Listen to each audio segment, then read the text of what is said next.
Hi everybody, my name is Alex and we're coming to you from North Fork Composites headquarters in Woodland, Washington. If you recall, a number of months ago, we made a post on rodbuilding.org sharing our discoveries as it relates to sensitivity of blanks, specifically how vibration transfers from the tip of the blank to the butt of the blank, which arguably where your hand is supposed to go. We've made a number of points as to our findings, but we wanted to discuss one today that seems to have a recurring theme on rodbuilding.org, which is specifically that a blank that has a higher modulus or a quicker recovery or a higher true natural frequency is more sensitive than the blanks that are not. And we figured out a way that we could test this that can be replicated at home, and we wanted to share that with you as well. So we have two blanks. One is a freshwater blank. And if you can see here, it's a fairly slow action. It's an intermediate modulus blank, but if I let go, that tip will oscillate, and we did a count on this before, and you can do this on camera for about 12 to 14 seconds before it becomes still. So slow action, slower recovery. And then we also have a high modulus blank, which is blank number, our blank number 650 or the MB705. And when you do a similar flex, that tip comes to stationary in about 6 seconds.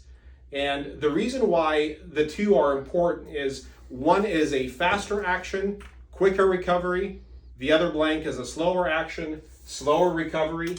We know that they're different modulus blanks. One is an intermediate modulus, the other one is a high modulus blank. So according to the theory of the fact that a higher modulus blank needs to be more sensitive than a lower modulus blank, the blank that has the quicker recovery should be more sensitive. And there's actually a way that you can test this. So what you will need is a speaker, and this is a simple speaker that you can get off of the internet. We've glued some strips of plastic to it to make sure that blank doesn't roll off. And then you'll need a phone, Bluetooth connection, to be able to broadcast at about 60 hertz, which creates a buzzing noise. And then you'll also need a vibrometer. Now you can have a heavy duty one, but at the same time, this vibration meter runs probably about $130 to $150. So overall cost of the test, if you decide to do this setup at home, is going to be roughly $200. So we're going to show you guys how to do this in real time and share with you the results. So again, the speaker will go somewhere here.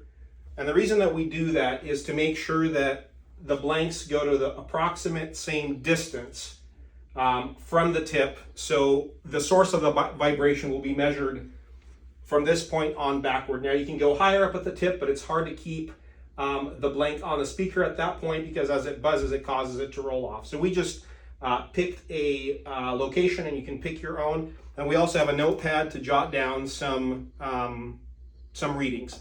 Now we've measured where we're going to keep the measuring device on the blank here. You'll see that there's two little black lines, and the reason we do that is just to make sure that they're measured equally. Same length blanks, the measuring device, and we use one with a kind of a flat tabletop here. There's a couple of different adapters that you can use, but this one works just fine. And then we'll end up measuring the results.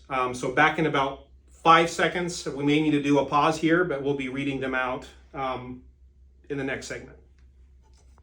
All right, so we've got our Bluetooth speaker connected to a phone, and it is connected to YouTube that can generate a 60 hertz signal, which will sound like a buzzing signal from the speaker. Now, the reason we chose 60 hertz is historically what we use to measure vibration across a blank at North Fork Composites. You can use any vibration that you want or any signal hertz that you want, as long as you keep it consistent throughout your test. But we recommend 60 hertz. It seems to generate the proper vibration that the instruments can pick up. So we've got our notepad here just in case we need to jot anything down, specifically on what the highs and the lows may be. And without further ado, what we're going to do is we're going to hit play and measure off the readings.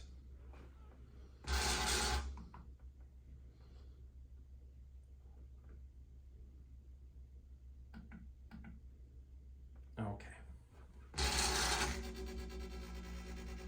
And what you want to do is you want to kind of hold it and let it settle. So as you can see, that's generating 0.38 on the vibration meter. And that seems to be fairly consistent. Looks like it's oscillating between 0.36, 0.38, somewhere in that range. So I'm going to go ahead and hit pause, and we will switch to the other blank. So I'm going to, again, same location, got the blue ruler here. I'm going to rotate this right to where the measuring device needs to go. And we are going to measure again.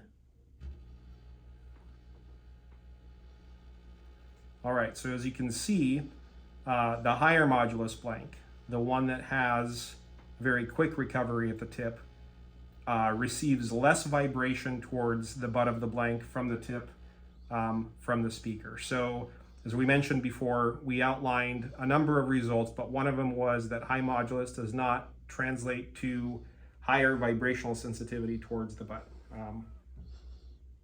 If you decide to do this test at home, you can always post on rodbuilding.org. We can post the information on the speaker where it can be found, where the vibration meter can be found as well, the blanks that we use, but more importantly, you can do your own tests. And again, our conclusions are as a result of years of doing testing on vibrational transmission from the tip to the butt. And I think it may be worthwhile for some folks that are new to the forum to go through and reread our conclusions. But one thing that we did find was high modulus of a blank, which a lot of folks normally equate to the true natural frequency of the blank, does not necessarily mean that it's a higher sensitivity blank. There's a lot of factors at play. Thanks for listening, guys.